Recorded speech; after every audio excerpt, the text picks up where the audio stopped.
Lestat el vampiro, una novela de Anne Rice, capítulo 14, El legado de Magnus, quinta parte. Me había vestido como para presentarme en la corte, con brocados de plata y, sobre los hombros, una capa de terciopelo color espliego hasta la rodilla. Llevaba una espada nueva con empuñadura de plata bellamente tallada, las habituales hebillas grandes y adornadas en los zapatos, y el lazo, los guantes y el tricornio de costumbre. Llegué al teatro en un carruaje alquilado pero, no bien hube pagado al cochero, tomé el callejón trasero hasta la puerta de artistas, como siempre había hecho. Al instante, me envolvió la familiar atmósfera del teatro, el olor de la espesa base de maquillaje y de los trajes baratos, llenos de sudor y perfumes, y el polvo. Alcancé a ver un fragmento del escenario iluminado, refulgente tras la confusión de enormes decorados, y escuché un estallido de carcajadas en la sala. Una troupe de acróbatas, vestidos de bufones con mallas rojas, gorras puntiagudas y cuellos colgantes con cascabeles en los extremos, esperaba al intermedio para salir a actuar. Me sentí aturdido y, por un instante, tuve miedo.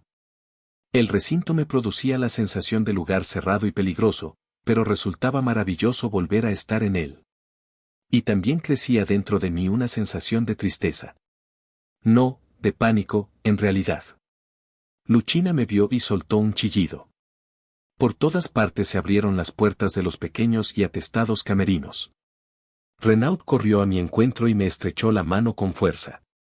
Donde momentos antes no había más que madera y tela, apareció un pequeño universo de excitados rostros humanos, caras llenas de sudor y rubor, y me descubrí apartándome de un candelabro humeante mientras decía apresuradamente, mis ojos.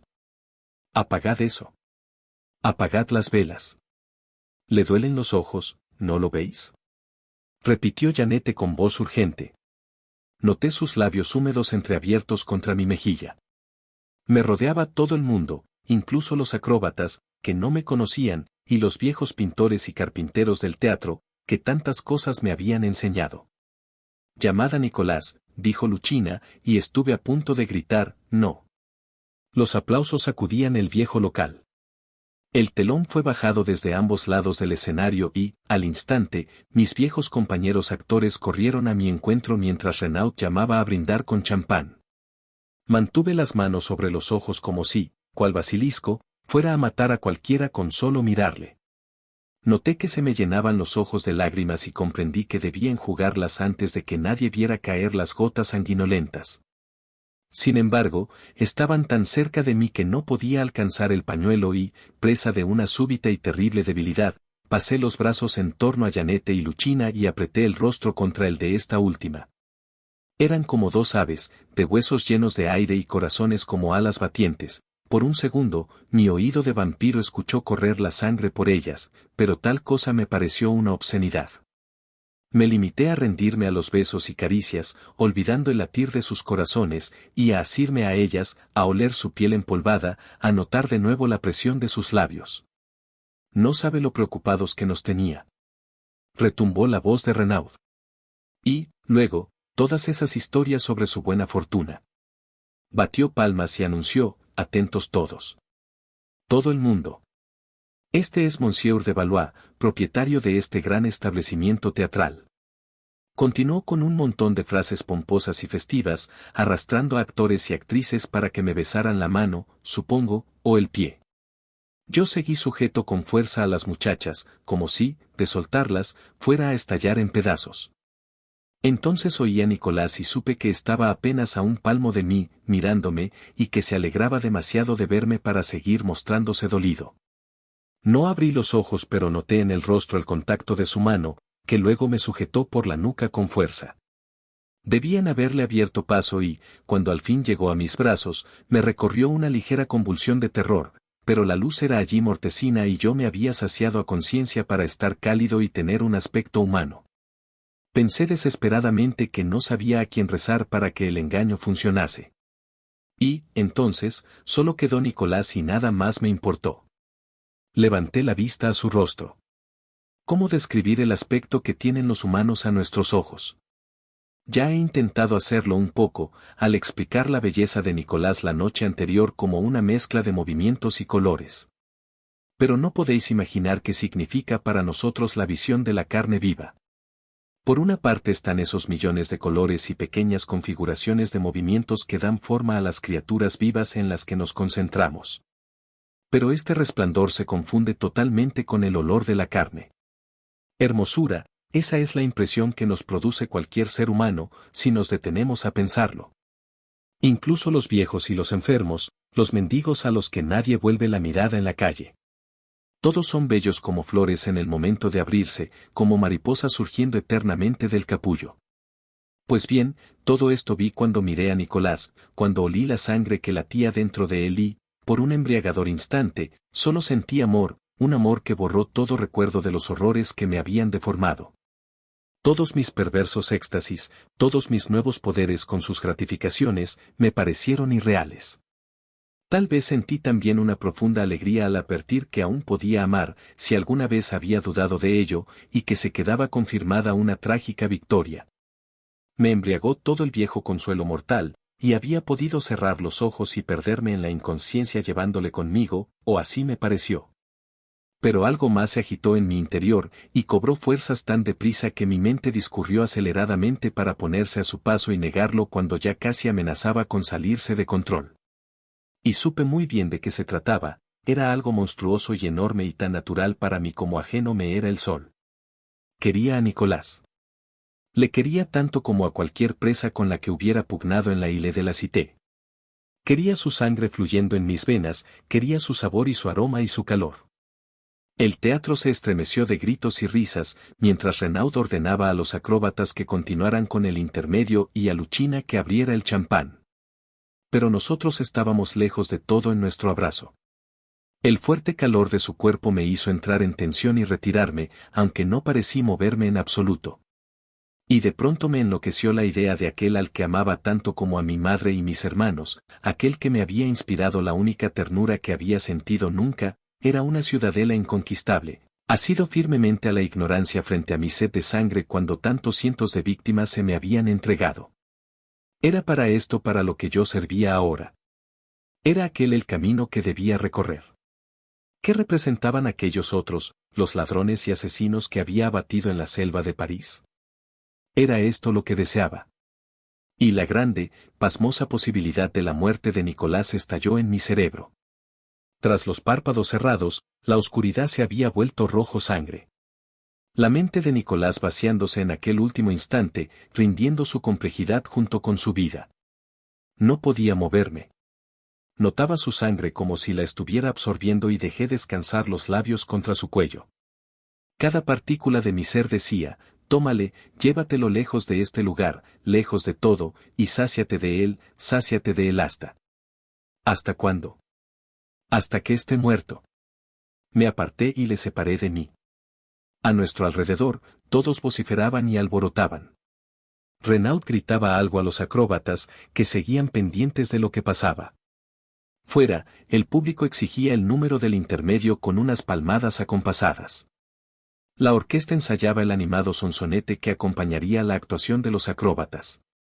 Músculos y huesos me empujaban y se me clavaban. El lugar se había convertido en un degolladero, maloliente por los efluvios de todos aquellos seres destinados al sacrificio. Noté unas náuseas demasiado humanas. Nicolás parecía haber perdido el dominio sobre sí mismo, y, cuando nuestros ojos se encontraron, percibí las acusaciones que emanaban de él. Noté su pesadumbre y, peor aún, su casi desesperación. Me abrí paso entre todos ellos, dejé atrás a los acróbatas con sus cascabeles y no sé por qué me encaminé hacia las bambalinas en lugar de hacia la puerta de artistas. Quería ver el escenario. Quería ver al público. Quería penetrar más profundamente en algo para lo cual no tenía nombre ni palabra. Pero en esos instantes estaba loco. Decir que quería o que pensaba carece de sentido. El pecho se me alzaba y volvía a descender agitadamente y la sed era como un gato arañando para salir. Y, mientras me apoyaba en el poste de madera junto al telón, Nicolás, dolido y sin entender nada, se me acercó otra vez. Dejé que hirviera en mí la sed. Dejé que desgarrara mis entrañas. Seguí agarrado al poste y, en un gran recuerdo, vi a todas mis víctimas, la escoria de París, eliminadas del arroyo, y comprendí la locura del plan de acción que me había propuesto, la falsedad que encerraba, ¿Y cuál era mi verdadera naturaleza? Qué sublime estupidez era haber llevado conmigo aquella miserable moralidad, haber decidido dar cuenta solamente de los condenados. ¿Qué buscaba? ¿Tal vez salvarme a pesar de todo? ¿Por quién me había tomado? Por un probo colega de los jueces y verdugos de París, que ejecutan a los pobres por delitos que los ricos cometen cada día. Había probado un vino fuerte, en jarras desportilladas y agrietadas, y ahora el sacerdote estaba ante mí al pie del altar con el cáliz de oro en las manos, y el vino de éste era la sangre del cordero. Nicolás estaba hablando rápidamente. ¿Qué sucede, Lestat? Dímelo. Exclamó, como si los demás no pudieran oírnos. ¿Dónde has estado? ¿Qué ha sido de ti? Lestat. Salid al escenario. Gritó Renaud a los boquiabiertos acróbatas. La trupe pasó al trote junto a nosotros y penetró en el humeante resplandor de las luces del proscenio, iniciando una serie de saltos mortales. La orquesta convirtió los instrumentos en trinos de pájaros. Un destello de rojo, unas mangas de arlequín, el tintineo de los cascabeles, gritos de la multitud, dadnos espectáculo. Vamos, enseñadnos algo de verdad. Luchina me besó y contemplé su blanco cuello, sus manos como la leche. Vi las venas del rostro de Janette y el suave cojín de su labio inferior cada vez más cerca. El champán, servido en decenas de copas, corría por las gargantas. Renaud improvisaba una especie de discurso acerca de nuestra sociedad y de que la pequeña farsa de aquella noche no era sino el principio y que pronto seríamos el mejor teatro de los bulevares. Me vi a mí mismo representando el papel de Lelio y oí de nuevo la tonadilla que le había cantado a Flaminia, hincado de rodillas. Ante mí, unos pequeños mortales daban volteretas pesadamente y el público rugía cuando el jefe de la troupe hizo un gesto procaz con sus posaderas. Sin darme tiempo a pensar en lo que hacía, me encontré en pleno escenario. Estaba en el mismo centro, notando el calor de las luces y el escozor del humo en los ojos. Contemplé las abarrotadas galerías, los palcos separados por mamparas, las filas y filas de espectadores hasta la pared del fondo. Y escuché mi voz mascullando a los acróbatas la orden de que se marcharan. Las risas me resultaron ensordecedoras, los comentarios jocosos y los gritos que acogieron mi presencia eran espasmos y erupciones y detrás del rostro de cada espectador distinguí con toda claridad una calavera sonriente. Mis labios tarareaban la cancioncilla que había interpretado en mi papel de Lelio, solo un fragmento de la tonada, el mismo que había repetido luego en mis expediciones por las calles, hermosa, hermosa Flaminia. Lo repetí una y otra vez, hasta que las palabras formaron un sonido ininteligible. Por encima del tumulto se oían insultos a voz en grito. «Que siga la función», dijo una voz. «Veamos qué haces, además de enseñarnos tu linda cara». Desde la galería, alguien arrojó una manzana mordisqueada que golpeó la tarima a poca distancia de mis pies. Me desabroché la capa violeta y la dejé caer. Hice lo mismo con la espada de plata. La canción se había convertido en un murmullo incoherente tras mis labios cerrados, pero el frenético verso seguía martilleándome en la cabeza. Vi las tierras vírgenes de la belleza con toda su rudeza brutal, como las había percibido la noche anterior mientras Nicolás tocaba el violín, y el mundo moral me pareció un desesperado sueño de racionalidad que no tenía la menor posibilidad en aquella jungla fétida y exuberante. Fue una visión y, más que entender, me limité a ver. Solo pensé que yo formaba parte de ello, tan natural como la gata con su expresión exquisita e impávida en el momento de clavar las uñas en el lomo de la rata chillona. Mi linda cara, es la de una parca, medio murmuré, que puede apagar todas las breves velas, todas las almas palpitantes que llenan esta sala. Pero las palabras ya quedaban, en realidad, fuera de mi alcance. Flotaban quizás en algún estrato donde existía un dios que entendía los colores de los dibujos de la piel de una cobra y las 7 gloriosas notas que formaban la música que surgía del violín de Nicolás, pero nunca el principio más allá de la fealdad o la belleza, no matarás. Cientos de rostros grasientos me miraban desde la penumbra. Pelucas andrajosas y falsas joyas y sucios aderezos, pieles como el agua fluyendo sobre huesos torcidos. Una multitud de mendigos harapientos, mancos y jorobados, lanzaba silbidos y abucheos desde la galería, con sus apestosas muletas bajo el brazo y los dientes del mismo color que las piezas de las calaveras que uno encuentra entre el polvo de las tumbas. Extendí los brazos, doblé la rodilla y empecé a dar vueltas como saben hacer los acróbatas y los bailarines, girando y girando sin esfuerzo sobre los dedos de un pie, cada vez más deprisa, hasta detenerme en seco. Entonces me doblé hacia atrás e inicié una serie de volteretas en círculo, seguidas de varios saltos mortales, imitando todo lo que había visto hacer a los volatineros en las ferias. De inmediato surgieron los aplausos. Me sentía tan ágil como lo había estado en el pueblo, y el escenario me resultaba pequeño y engorroso. El techo parecía venírseme encima y el humo de las luces del proscenio me cercaba. La tonadilla a Flaminia volvió a mis labios y empecé a cantarla en voz alta mientras daba vueltas y saltos y giros de nuevo. Después, mirando al techo, ordené a mi cuerpo que se levantara al tiempo que flexionaba las rodillas para saltar. En un instante, rocé las vigas y volví a caer sobre las tablas grácilmente y sin hacer ruido. Unos jadeos se alzaron entre el público. La pequeña muchedumbre que se apretaba en las salas del teatro estaba asombrada. Los músicos del foso, que habían permanecido en silencio todo el tiempo, se miraban entre ellos. Desde su posición, podían comprobar que no había cable alguno. Pero yo volvía a elevarme otra vez para delicia del público, esta vez dando saltos mortales durante todo el ascenso, de nuevo hasta más allá del arco pintado, para descender luego en giros todavía más lentos y gráciles. Gritos y vítores se alzaban sobre los aplausos, pero, tras los decorados, todo el mundo se había quedado mudo. Nicolás estaba al borde mismo del escenario y sus labios pronunciaban en silencio mi nombre. Tiene que ser un truco, una ilusión. De todas partes me llegaban comentarios parecidos. Los espectadores pedían a sus vecinos que mostraran su asentimiento. El rostro de Renaud brilló delante de mí por un instante con la boca abierta y los ojos entrecerrados. Pero yo me había puesto a bailar de nuevo y, esta vez, la gracia de la danza ya no interesaba al público. Lo advertí porque el baile se convirtió en una parodia, con cada gesto más amplio, más largo y más lento de lo que podría haber ejecutado un bailarín humano. Alguien lanzó un grito desde las bambalinas y una voz le mandó callar.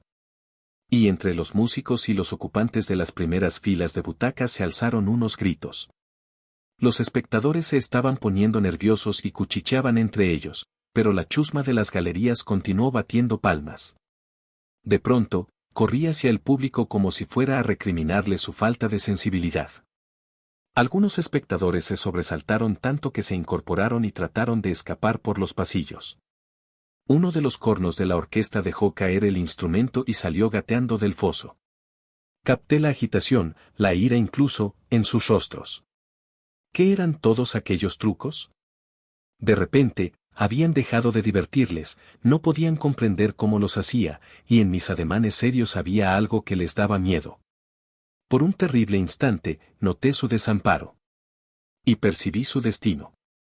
Una gran horda de esqueletos rechinantes envueltos en carne y harapos, solo eso eran, y, pese a ello, hacían derroche de atrevimiento y me lanzaban gritos con irreprimible orgullo. Levanté las manos lentamente para exigir su atención y me puse a cantar en voz muy alta y firme la tonadilla de Flaminia, mi hermosa Flaminia, entonando un mal pareado tras otro y dejando que la voz se hiciera más y más sonora, hasta que, de pronto, la gente empezó a ponerse en pie frente a mí, gritando, pero seguí cantando todavía más alto hasta enmudecer cualquier otro sonido con un insoportable rugido y verles a todos, a los cientos de espectadores, derribando los bancos de butacas y llevándose las manos a los costados de la cabeza. Sus bocas eran muecas, gritos mudos.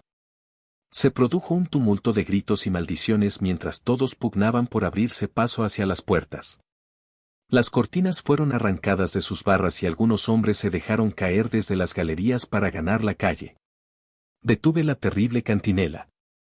En un resonante silencio, me quedé contemplando los cuerpos débiles y sudorosos que escapaban torpemente en todas direcciones. El viento soplaba por las puertas abiertas y noté una extraña frialdad en las extremidades, junto a la impresión de tener los ojos de cristal. Sin mirar, cogí la espada y me la coloqué al cinto otra vez, después, con un dedo, levanté la capa, arrugada y llena de polvo, por el cuello de terciopelo. Estos gestos parecieron tan grotescos como todo lo demás que había hecho y no le di ninguna importancia a que Nicolás estuviera luchando por desasirse de dos de los actores, que le sujetaban temiendo por su vida mientras él pronunciaba una y otra vez mi nombre. Sin embargo, algo entre todo aquel caos captó mi atención. Me pareció importante, terriblemente importante, en realidad, que en uno de los palcos abiertos hubiera una figura puesta en pie que no hacía el menor intento por escapar, o ni siquiera por moverse.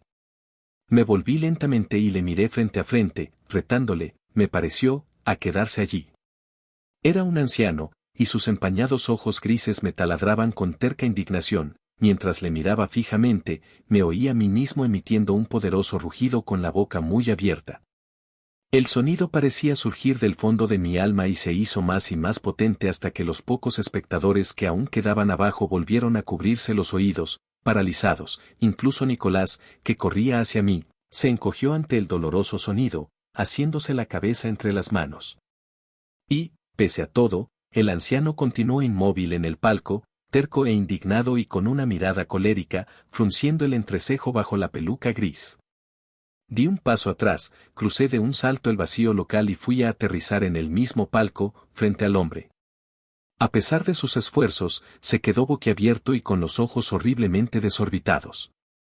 Parecía desfigurado por la edad, con los hombros hundidos y las manos deformes, pero la viveza de sus ojos no reflejaba vanidad ni concesión alguna. Cerró la boca con fuerza, echando hacia adelante la barbilla. Y sacó de debajo de la levita una pistola con la que me apuntó, sosteniéndola con ambas manos. «Lestat», gritó Nicolás. Pero el disparo sonó y la bala me dio de pleno. No me moví. Permanecí de pie, tan firme como antes lo había estado el viejo, y el dolor me atravesó y cesó, dejando tras su estela una terrible tensión en todas mis venas. De la herida manó sangre. Manó como nunca la había visto hacerlo. Me empapó la camisa y noté que también se derramaba por mi espalda. La tensión se hizo cada vez más fuerte y una especie de escozor empezó a extenderse por la superficie de mi espalda y de mi tórax. El anciano me observó, desconcertado. Le cayó la pistola de la mano, inclinó la cabeza hacia atrás con los ojos cerrados y el cuerpo encogido como si le hubieran extraído el aire, y se derrumbó en el suelo. Nicolás había subido corriendo las escaleras y entraba en aquel instante en el palco. De su boca surgía un murmullo histérico, convencido de haber sido testigo de mi muerte. Y permanecí callado, escuchando mi cuerpo en esa terrible soledad que me había acompañado desde que Magnus me hiciera un vampiro. Y supe que las heridas ya habían desaparecido. La sangre estaba secándose en mi chaleco de seda y en la espalda de mis ropas desgarradas. El cuerpo me latía donde me había atravesado la bala y mis venas seguían vivas con la misma tensión, pero la herida ya se había cerrado. Y Nicolás, volviendo a sus cabales al verme, advirtió que estaba ileso aunque la razón le decía que tal cosa era imposible. Le aparté a un lado y me dirigí a las escaleras. Nicolás se lanzó contra mí y le repelí de un empujón. No podía soportar su olor ni su presencia. «Aléjate de mí», exclamé. Pero él se acercó de nuevo y me pasó el brazo por el cuello. Tenía el rostro congestionado y un horrible sonido surgía de su garganta. «Suéltame, Nicolás», le amenacé. Si le sacudía con excesiva fuerza le desencajaría los brazos o le rompería el espinazo. Romperle el espinazo. Nicolás soltó un gemido, tartamudeó y, durante una atormentadora fracción de segundo, los sonidos que emitía fueron tan terribles como los de mi yegua en la montaña, mientras agonizaba aplastada en la nieve como un insecto. Apenas supe lo que hacía cuando me desasí de sus manos. Cuando salí al bulevar, la multitud se dispersó gritando. Renaud se adelantó corriendo hacia mí, a pesar de las manos que intentaban disuadirle. «Monsieur». Me tomó la mano para besarla y se detuvo al ver la sangre. «No es nada, mi querido Renaud», le dije, muy sorprendido de la firmeza de mi voz y de su suavidad. Sin embargo, cuando me disponía a hablar de nuevo, algo me distrajo. Algo a lo que, me dije vagamente, debía prestar atención. Pese a ello, continué diciendo, no le dé importancia, mi querido Renaud. Es sangre falsa, nada más que una ilusión. Todo ha sido una ilusión, un truco teatral. El drama de lo grotesco, sí, de lo grotesco. Y de nuevo surgió aquella distracción, algo que podía percibir entre todo aquel tumulto de gente apretándose para acercarse, pero no demasiado. Nicolás, desconcertado, me miraba con intensidad. Siga con sus obras, decía yo al empresario, casi incapaz de concentrarme en mis palabras. Siga con los acróbatas, las tragedias y sus representaciones más civilizadas, si lo prefiere. Saqué del bolsillo un fajo de billetes y lo deposité en su mano vacilante. Arrojé unas monedas de oro al pavimento. Los actores se lanzaron a recogerlas con cierto temor. Pasé la mirada por la multitud para descubrir el origen de aquella extraña distracción, para saber qué era aquello.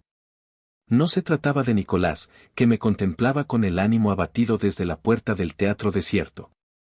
No, era algo a la vez familiar y desconocido, que tenía que ver con las tinieblas. Contrate los mejores actores, hablaba casi balbuciendo, los mejores músicos, los grandes pintores de decorados. Más billetes. Mi voz recuperaba ya su firmeza, la voz de un vampiro, distinguí de nuevo las muecas y las manos en alto, pero todos temían que les viera taparse los oídos. No existe límite, ningún límite, a lo que puedes hacer aquí. Me alejé, arrastrando la capa y acompañado del desagradable sonido de la espada, mal envainada. Algo surgido de las tinieblas. Y, cuando me adentré apresuradamente en la primera calleja y empecé a correr, supe que lo que había oído, lo que me había distraído, había sido sin la menor duda la familiar presencia, esta vez entre la multitud. Lo supe por una sencilla razón, ahora estaba corriendo por las callejuelas poco concurridas más deprisa de lo que podía hacerlo cualquier mortal, y la presencia mantenía las distancias. Y la presencia era más de una. Hice un alto cuando estuve seguro de ello. Solo estaba a una milla del bulevar, y la sinuosa calleja en la que me encontraba era más estrecha y oscura que ninguna de las que había recorrido nunca. Entonces los escuché hasta que, brusca y conscientemente, parecieron enmudecer.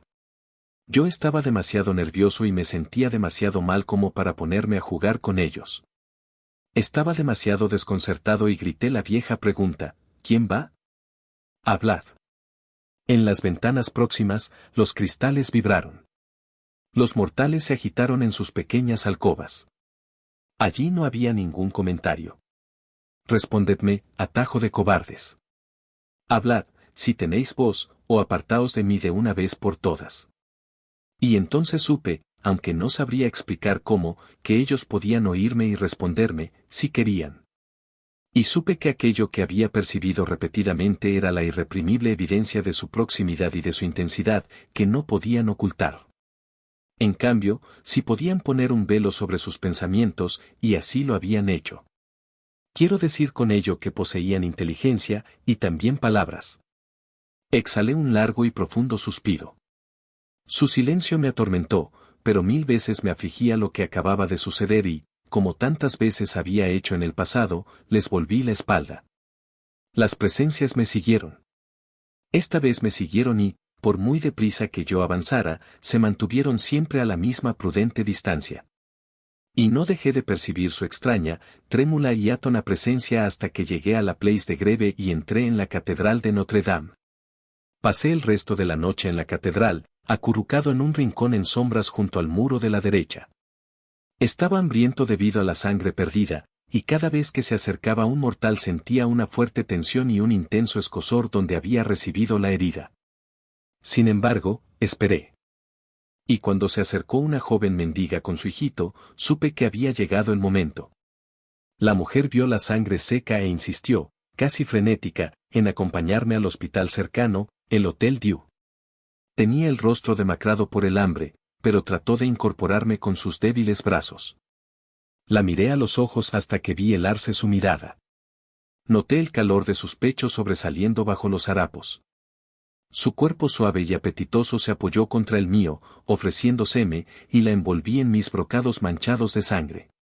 La besé, aspirando su calor mientras apartaba las sucias ropas de su garganta, y me incliné a beber con tal habilidad que el niño dormido no llegó a darse cuenta.